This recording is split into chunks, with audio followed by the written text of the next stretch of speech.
So I started the. Okay. So good morning. Today we'll start with the last topic of turbines part. That is, we looked at the steam turbines in the previous couple of classes. So now it's time for us to look into the hydraulic turbines. So what we'll look into this we look into the couple of impulse turbines and the reaction turbines like Francis, Kaplan, and propeller turbines, and the draft tube, how the draft tube works, and what are different types of draft tubes, and some numericals on that. This is what is there in the your syllabus for this hydraulic turbines. What is this hydraulic turbine? See, hydraulic turbine are few people they call it as water wheels also. Right? Let's define it.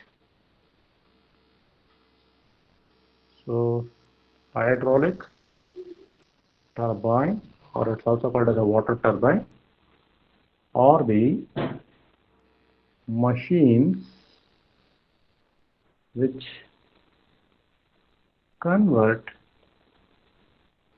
the hydraulic energy or hydraulic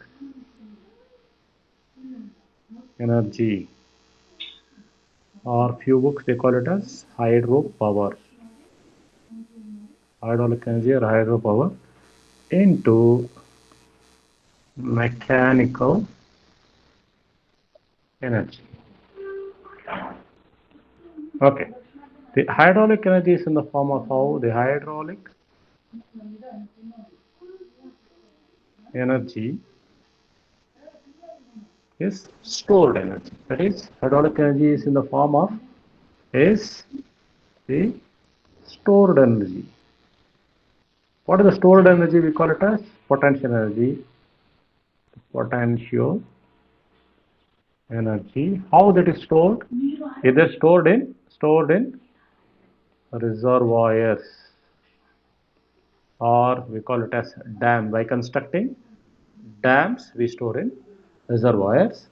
That's how the hydraulic energy is stored. And what we do actually, we try to take this hydraulic energy and allow it to pass through this turbine and convert it to mechanical motion and rotate, that is the rotary motion, and correspondingly we can connect a generator or something to the shaft and try to generate electricity. That's how the conversion of energy takes place. Let us look at the very simple layout of a hydraulic power plant. I am not going to write a complicated one. A simple layout of a hydroelectric power plant. Let's write a very simple thing. What it does actually, see, it has a dam, something like this. I'm going to construct a dam. So this is a dam, and the water is stored here. The water is stored. Okay, water is stored, and I'm going to have, see, it has to flow through. So I have to take this water through a pen stack, something like this. A pen stack, and allow it to this pen stack, allow this pen stack to your turbine casing. Fine. I do have some kind of a enclosure for the turbine casing.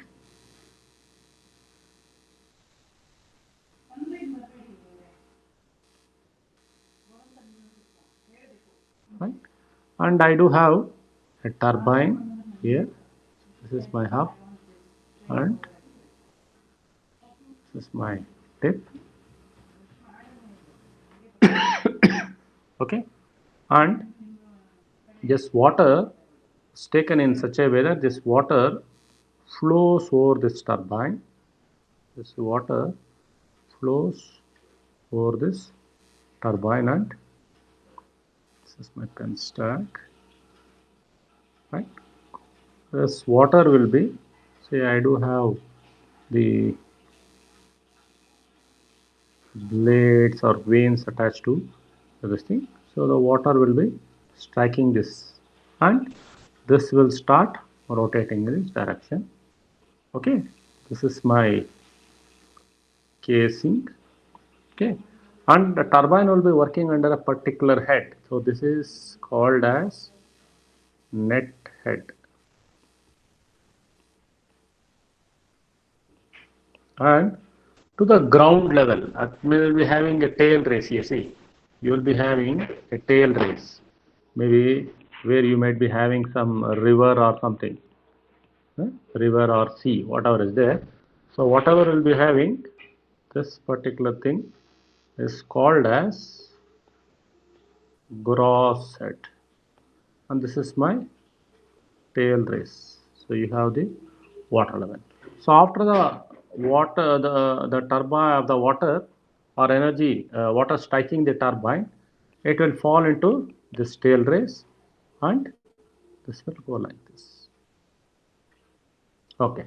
Now, if you look at this, is a very simple construction. So I may be having a simple nozzle or a guide vane at the inlet, and it will just strike the your turbine wheel, and it will start rotating, and I'm going to convert it to mechanical energy. This is a simple construction of your hydraulic turbine. So gross head means H suffix G, the working head, net head is the H actually. Fine. And this is a jet of water. This is a simple jet of water. I'm taking example of a impulse turbine. So similar thing I can use. So they won't be having a jet actually. There will be a large quantity of water. That is huge mass flow rate of water which will be going for a reaction turbine. Now, if you look at it, what are the main parts of this turbine? Okay, what are the main parts? If you one by one, if you look at it, main parts I'm looking. Runner and vanes. It's also called as buckets. Okay, then we have casing. See, without casing, what will happen after water splashing the wheels? It should not escape. It has to go to tail race. It should not go out. So I need a casing. Okay. Then third one, your nozzle or stator vanes. Nozzle in case of impulse turbine and stator vanes in case of impulse or reaction turbines. Then you have the fourth one, the gross set. Important points what is I'm taking. The gross set. What is it actually? It is the head under which the whole power plant is constructed. Head under which the whole power plant is constructed.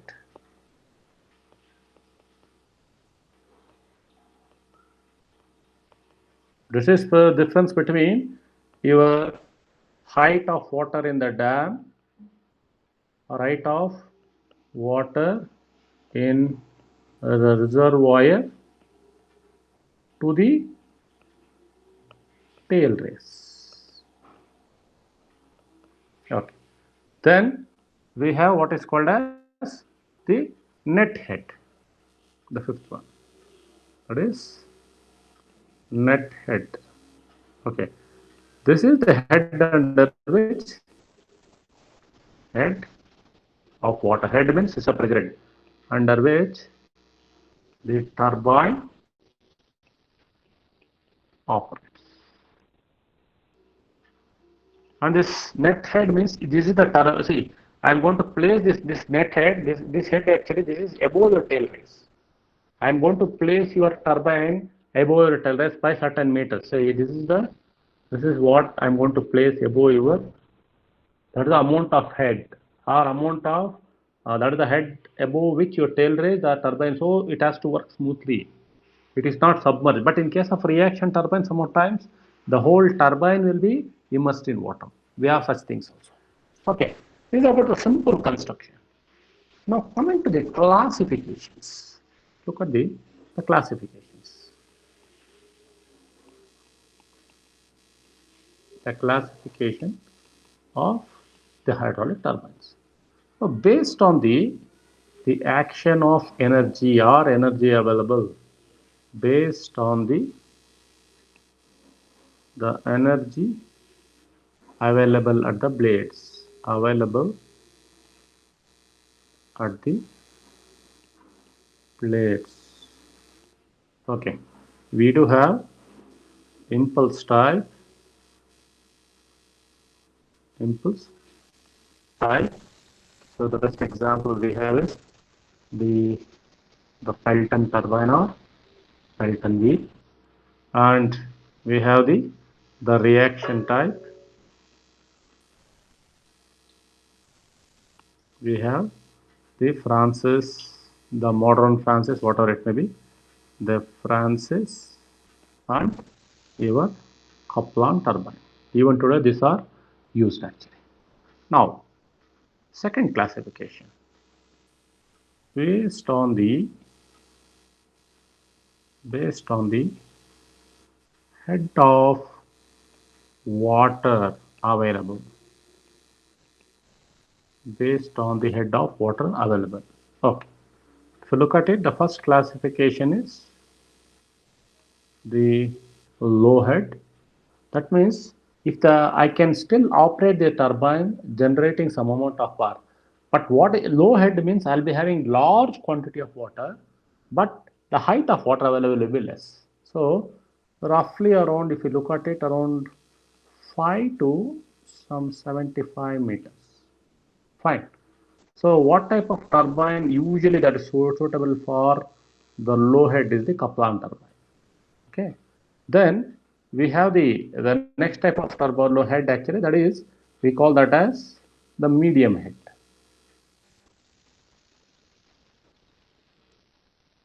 The medium head turbine, where it is from 50 to 250 meters, and here we have the Francis turbine.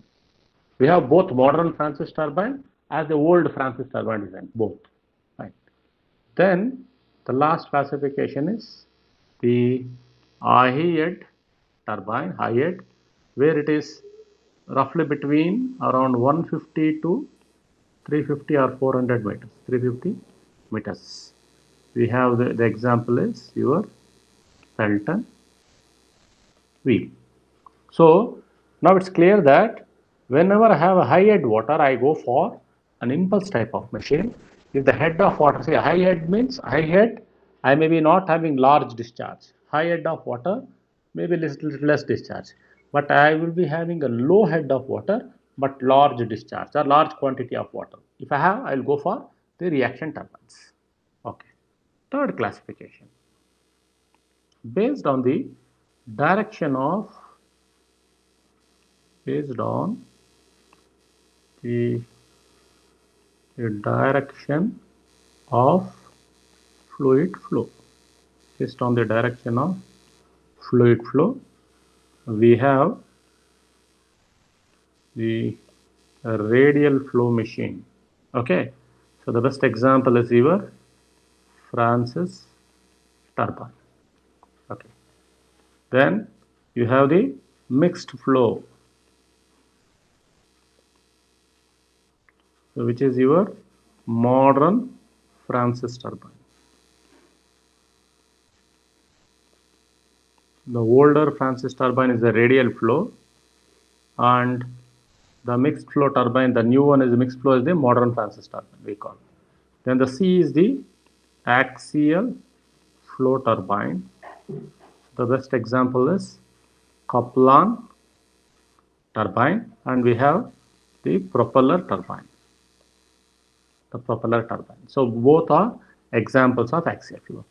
So the best example for the tangential flow is your Pelton wheel. Tangential flow is the Pelton wheel. Okay.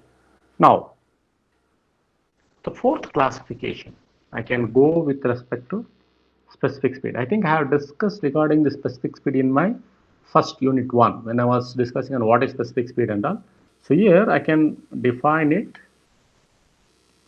the classification based on the specific speed.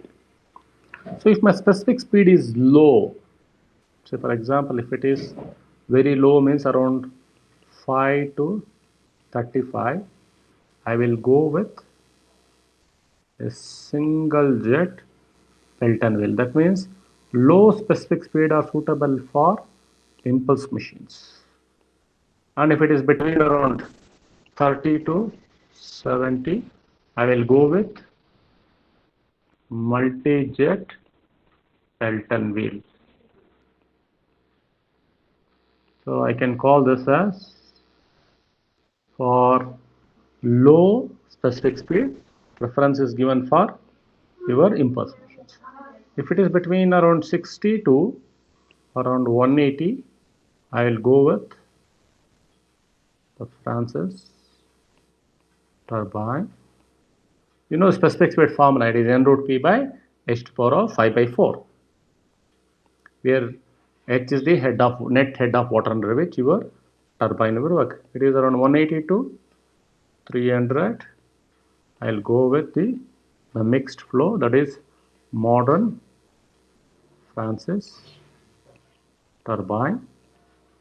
And the last classification, it is when the head is specific speed is more than 300, so roughly 1300, 2000 or 800 or 900, whatever it may be, I'll go with your Kaplan or propeller type of turbine. Okay, now let us have some kind of a discussion. What is it actually? Now, what I will do, I'll try to draw a scale based on the available head. Okay, this is your available head, starting from as low as 5. Okay, then if it is 50, okay, then around 75, 55, and 25, 50, 75, roughly around 150 and 250, greater than 250. It's not linear scale. This is the head actually, head in meters. Let us look at what type of turbine is suitable. Okay, 5 to 75 or something like that. If it is very low head, if this is the available head what I'm looking at, if it is 5 to maybe 75 or something, so under this condition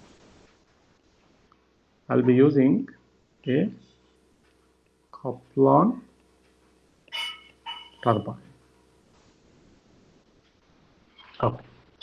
If the head is somewhere around 50,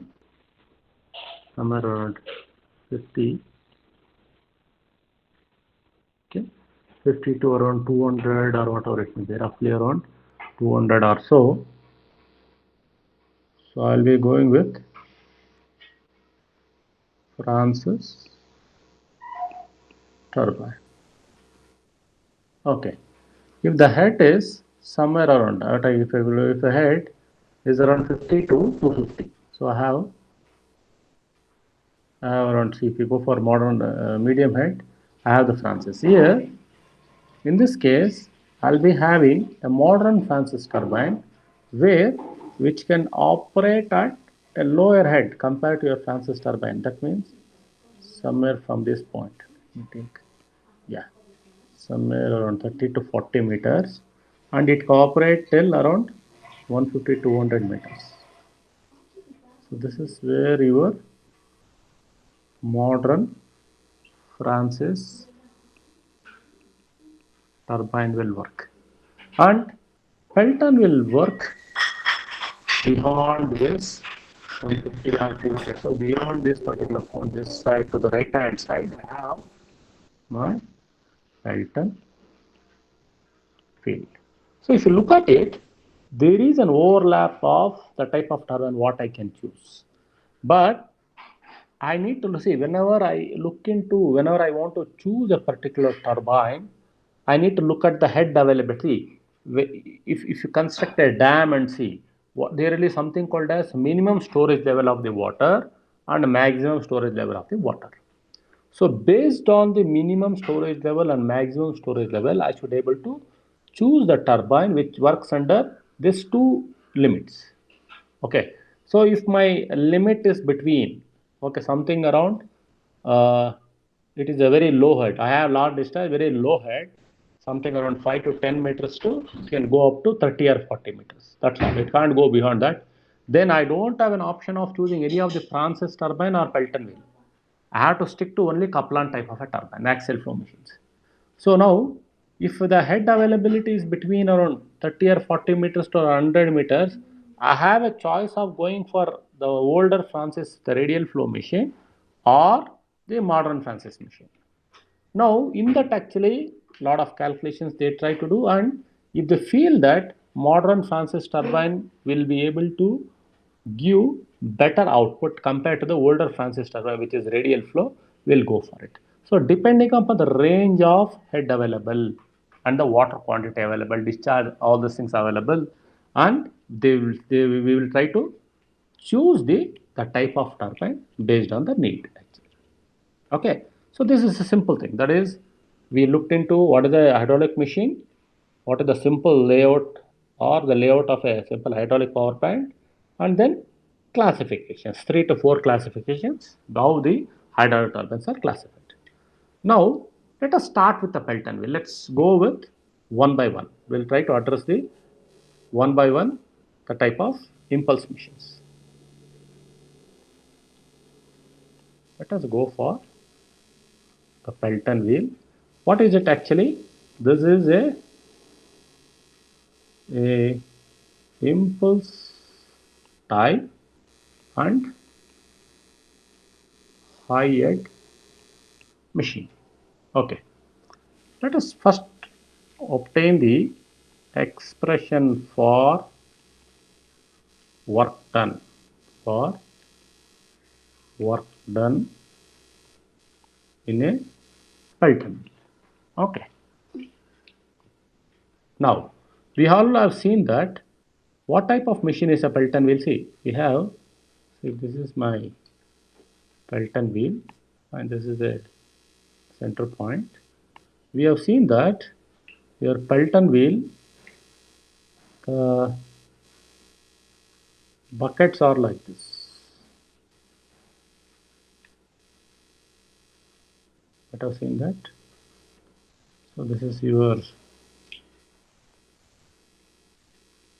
this thing.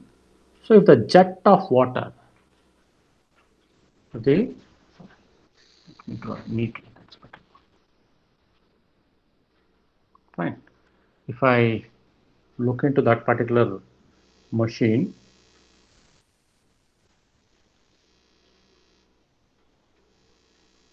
okay. So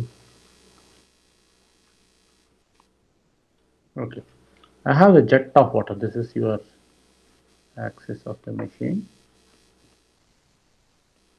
Okay, the jet of water will be striking somewhere here. So this is the tangent to it actually. So now my buckets will be like this. This is the jet of water striking your wheel. Okay, this will be rotating in anti-clock. I have told that I go with the sign convention clockwise for power absorbing machines and anti-clockwise for power producing machines.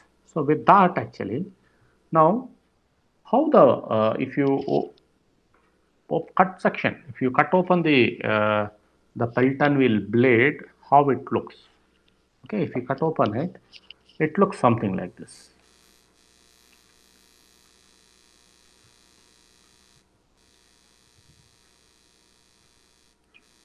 This is how the Pelton wheel, one single blade looks actually.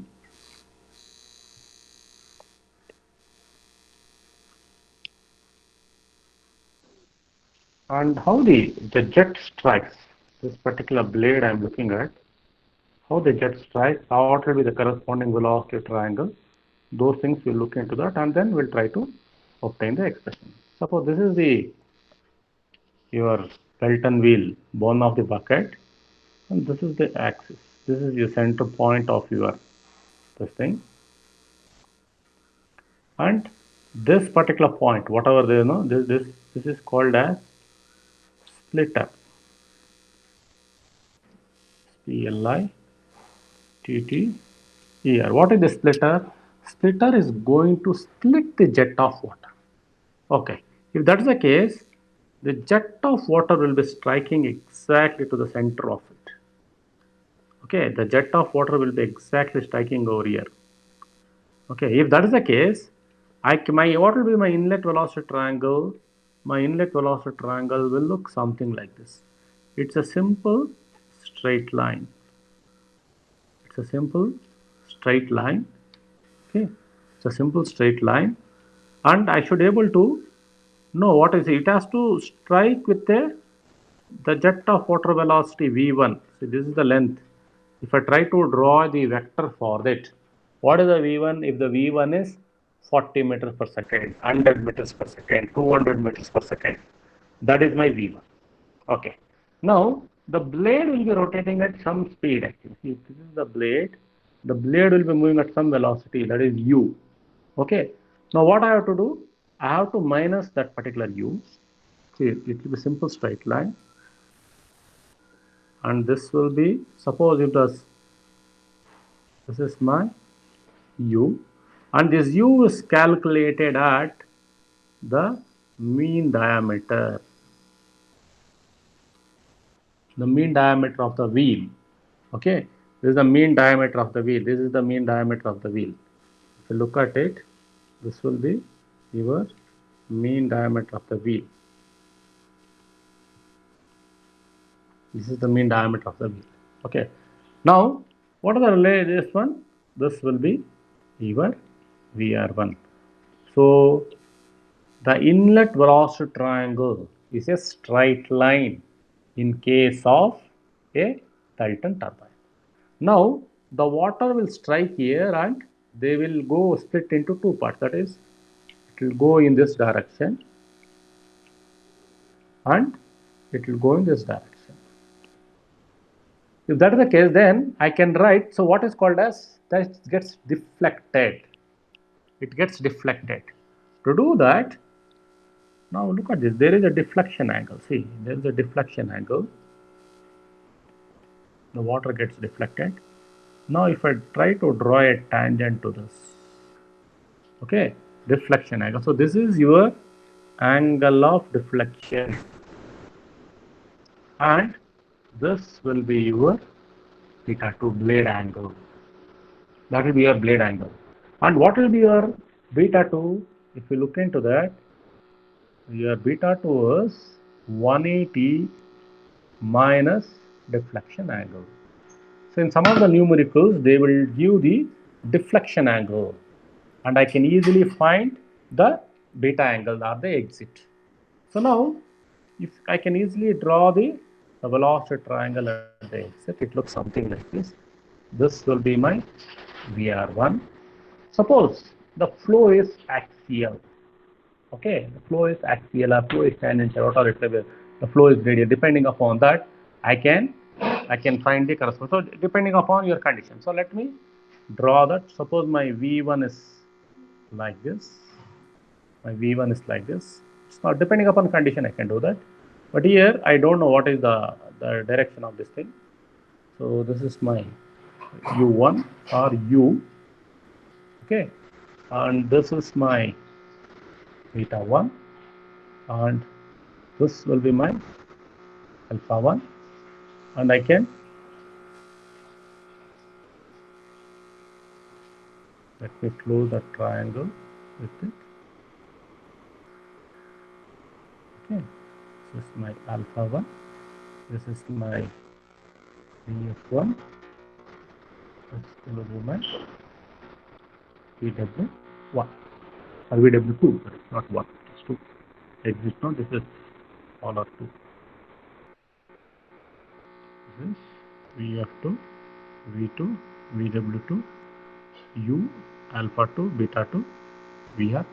So we have a straight line as an inlet triangle, and this is my exit velocity triangle, and a straight line is my inlet velocity triangle.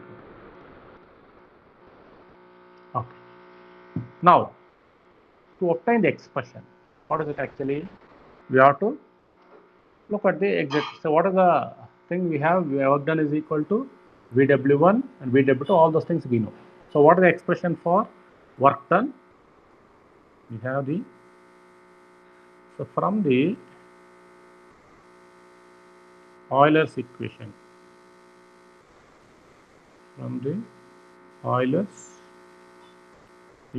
we have W by M, or specific work, is equal to VW1 minus VW2 into U. Now let us look at this. What is the VW1? VW1 is in this direction and VW2 is in this direction. So this will become VW1 plus VW2. Fine. VW1 plus VW2 because minus of VW2 because it's in opposite direction.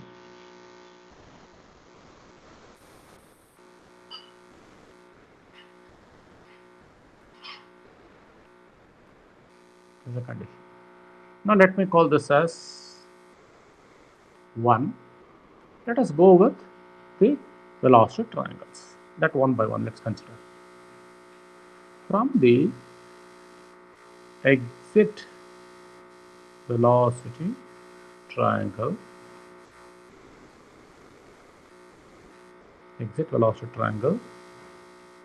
cos beta 2 is equal to, look at it, cos beta 2 is equal to VW2 plus U divided by VR2. So VW2 plus U divided by VR2, or I can write VW2 is equal to VR2 cos beta 2 minus U. Let me call this as equation number 2. Let us define the friction factor as CBRK is equal to VR2 by VR1, or I can write VR2 is equal to CB into VR1. Okay. So what is my VR2 or what is my VR1? VR1 is equal to, if you look at it, VR1 is equal to V1 minus U. Okay. From the inlet velocity triangle,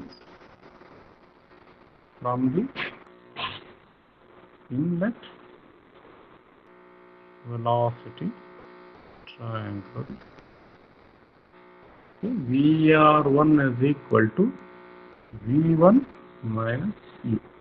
So if I call this as equation 3, let me call this as equation number 4. Okay. Now substitute for this VR1 in the previous equation, that is VR2. So substitute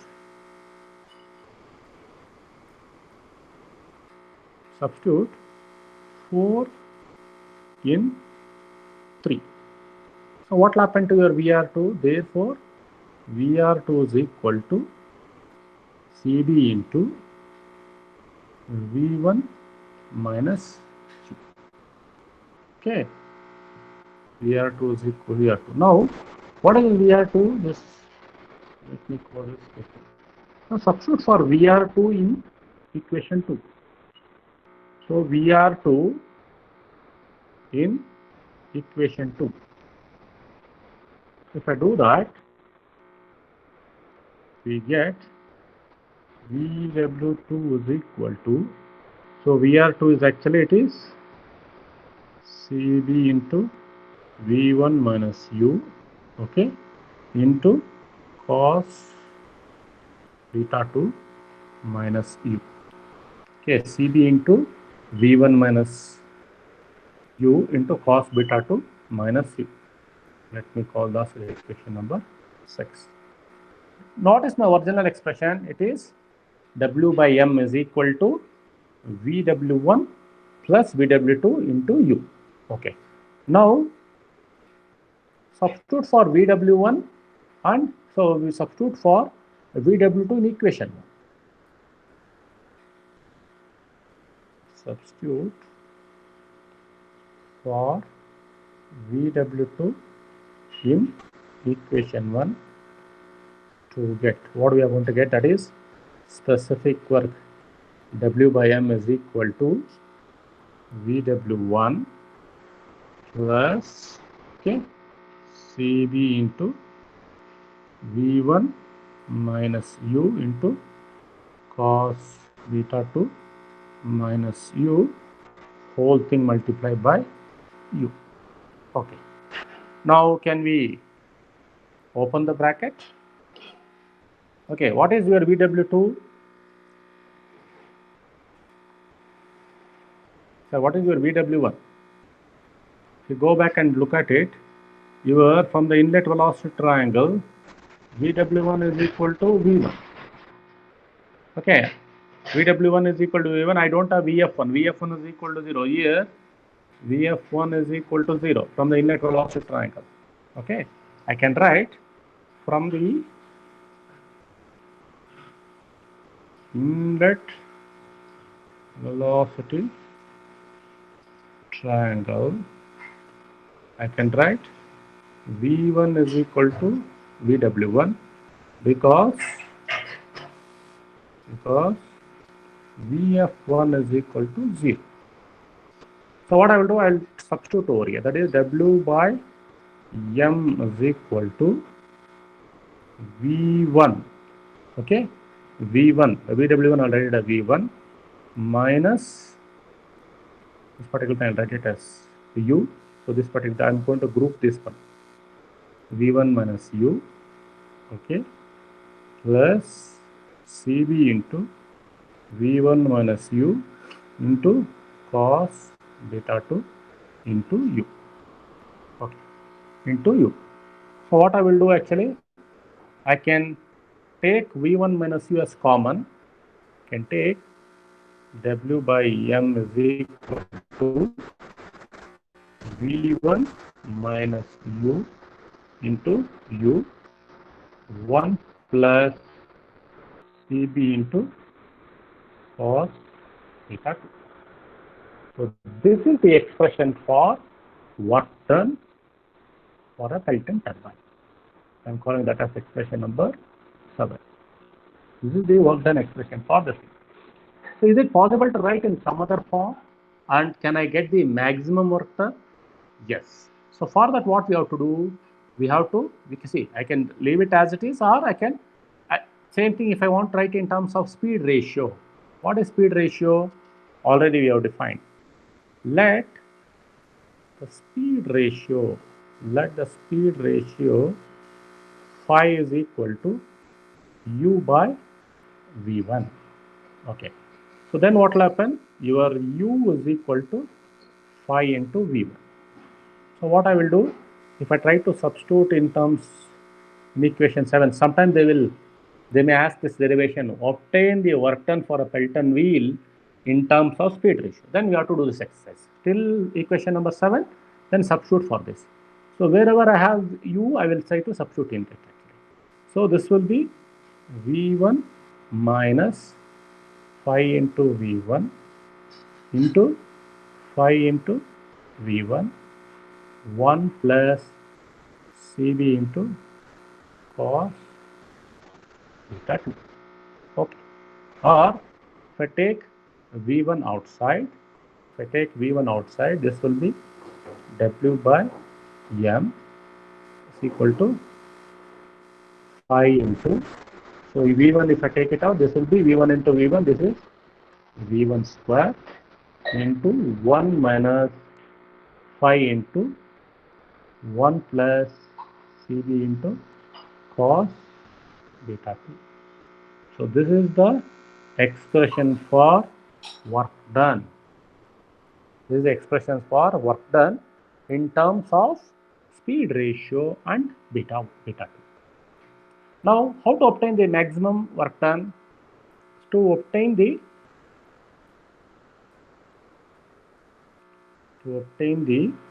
maximum work done, So what you have to do? You have to look at the variables. What are the variables we have?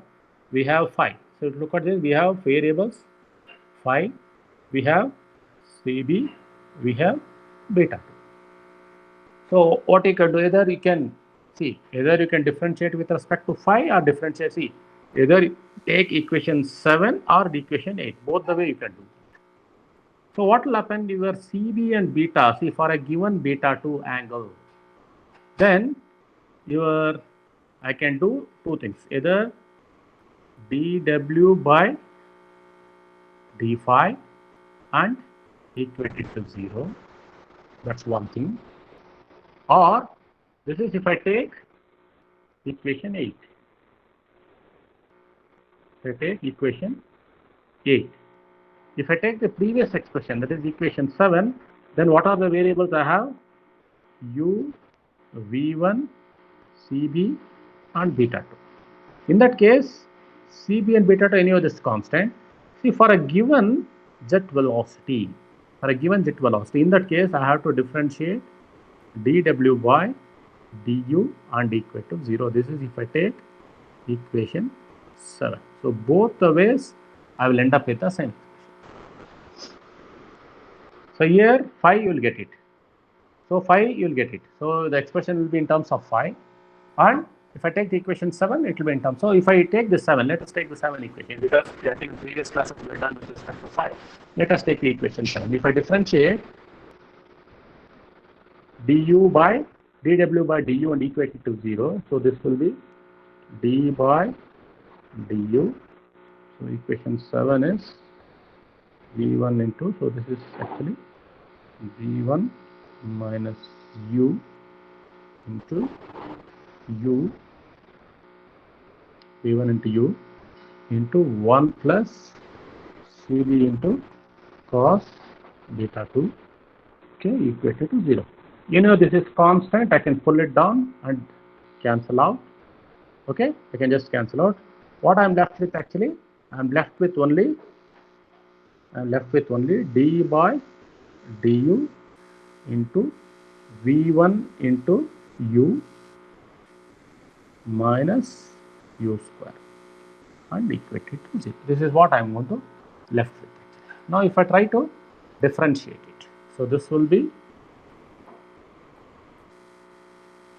v1 minus 2u is equal to 0, or your u is equal to v1 by 2, okay, u is equal to u, or u is equal to 0.5 times of v1.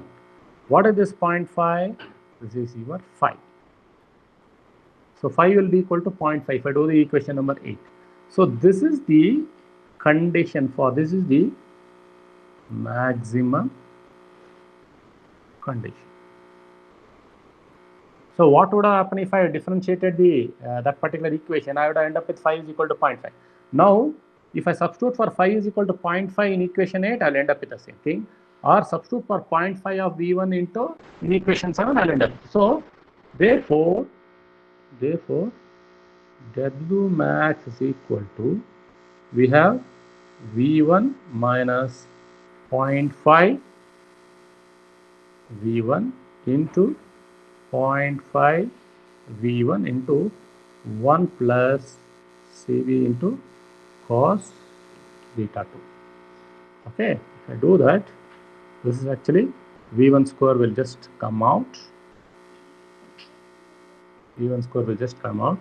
What I am left with is actually 1 minus 0.5, okay, into 0.5, it is 0.5, okay, 0.5. This will be 1 minus 0.5 into 0.5 into CB into cos beta 2. What is 0.5 into 0.5? It is 0.25. So 0.25, I can write it as 0.25 v1 square into 1 plus CB into cos beta 2. Either I can write it like this, or I can write v1 square into 1 plus CB into cos beta 2 divided by 4. If I try to substitute in terms of 1 upon 2, 1 by 2. If I try to substitute in terms of 1 by 2, I'll end up with this equation. If I try to substitute in terms of decimals, I'll end up with this equation. So these are the equations. These are the expressions for your work done and maximum work done, either in terms of U and V1 or in terms of phi. Okay, this is with respect to Pelton turbine. Now, what are the efficiencies we have to look in case of the Pelton wheel? So, what are the efficiencies? Already we have seen. Already we have seen the efficiencies. One is just recap of the things. What are we have efficiencies? Efficiencies associated with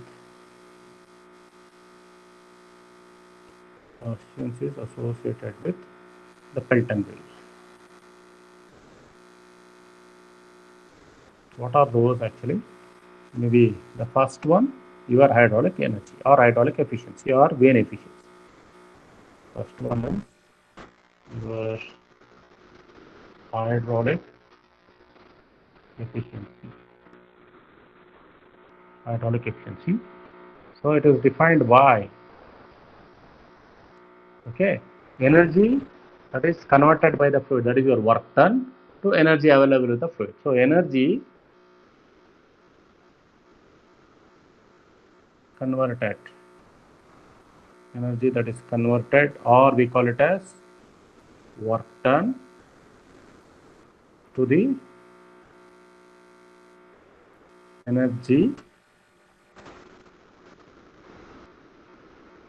available with the fluid or with the water. Let me, because we are dealing with hydraulics, so let me call it as a water.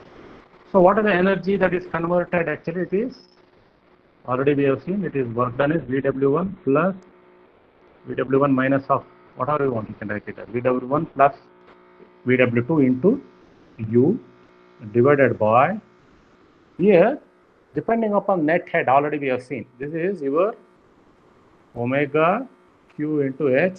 You have to be very careful here. Here H is actually, this is the net head available. This is your hydraulic efficiency. Or sometimes I can write the same expression in terms of kinetic energy also. That is, your hydraulic efficiency is equal to VW1 plus VW2 into U divided by V1 square by 2. So this is in terms of pure kinetic energy. I can write the same thing. Both will end up with the same numbers. If I try to write the expression in terms of head, it is omega QH.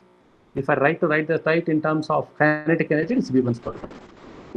Okay. So other types of efficiencies already we have seen. Okay. One is your volumetric efficiency. Already we have discussed.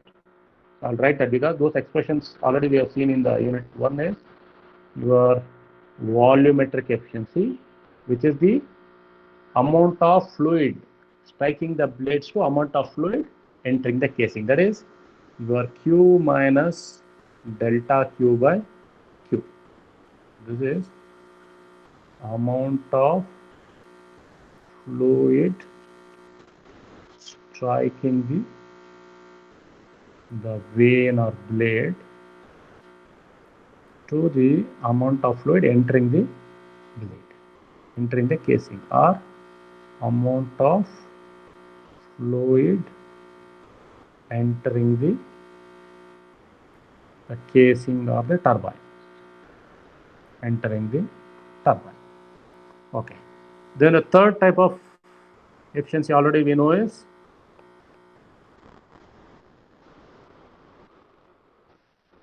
the type of other efficiency what we look at actually. This is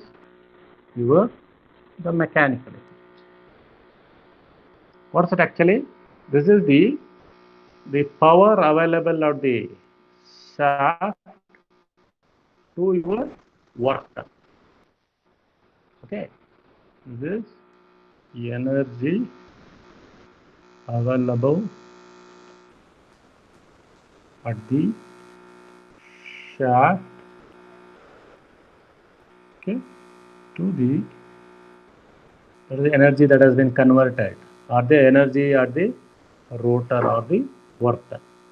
Energy at the rotor, or it's also called as work done. If you want to write in terms of this thing, this will be power available with the shaft into VW1 plus VW2 into U. Okay. Now, what is the overall efficiency? The overall efficiency already we have seen. The overall efficiency is actually, it is the energy available at the shaft. Energy available at the shaft to energy available with the fluid. Energy available at the fluid, or the fluid energy. So if I write it, already we have seen that this is equal to your hydraulic efficiency, your volumetric efficiency into your mechanical efficiency. If I try to put everything combined, I will end up with this equations. Okay.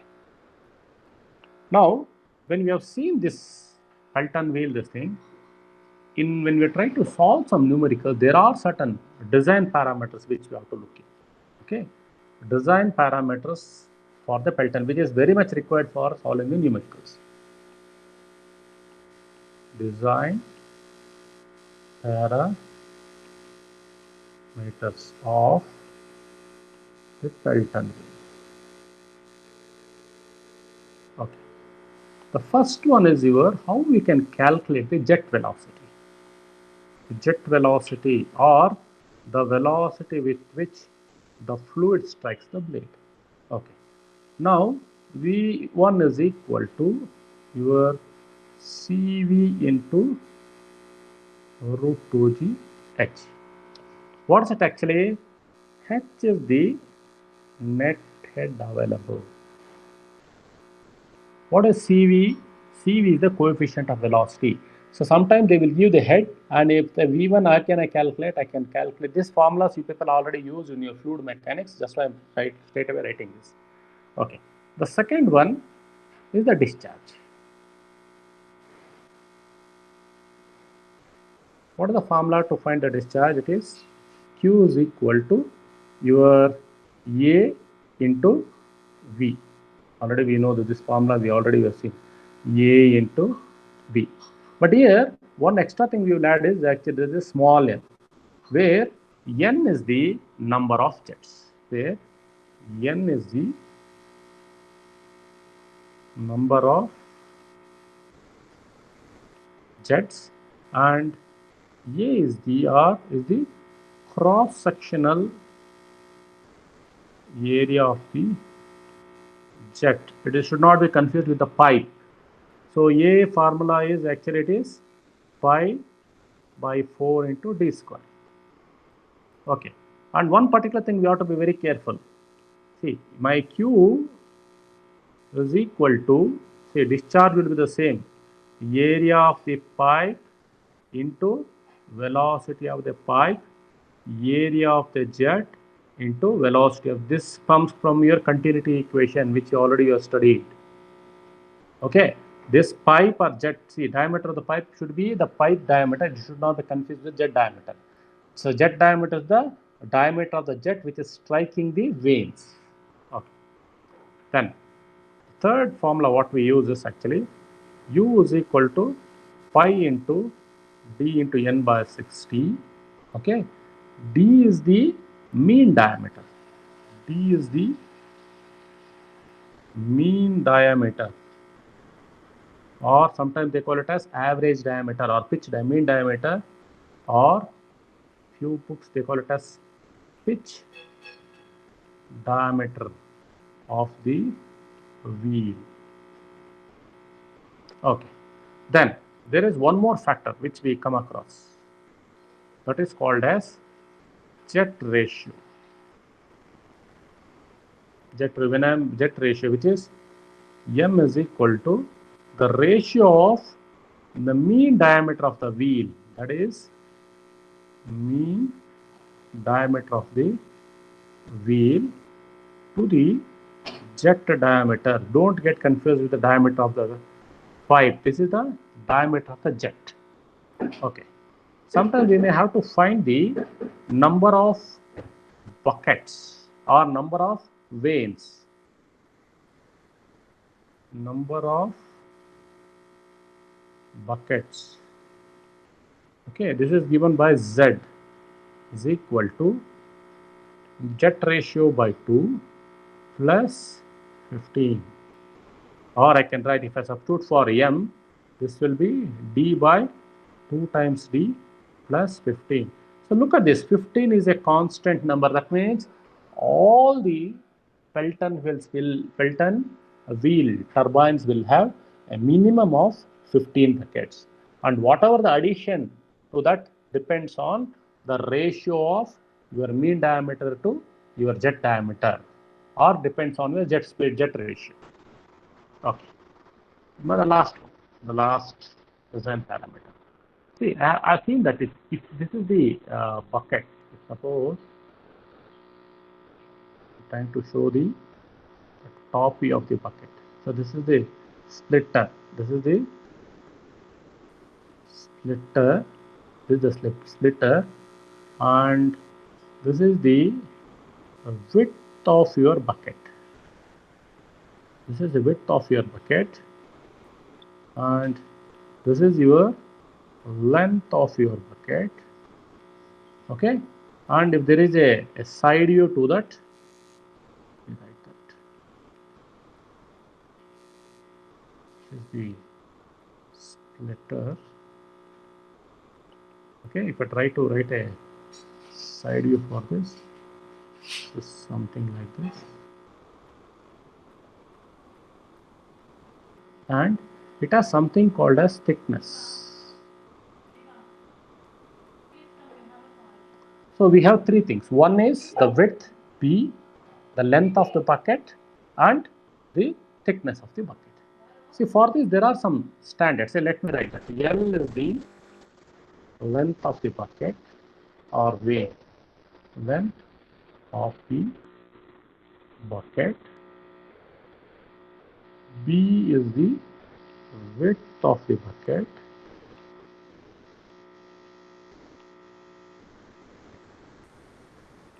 Okay, and T is the thickness of the bucket. Okay.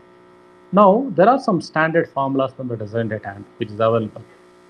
Either you can use that. So all are with respect to diameter D of the jet. Actually, this L should be from 2.3 times D to around 2.8 times D.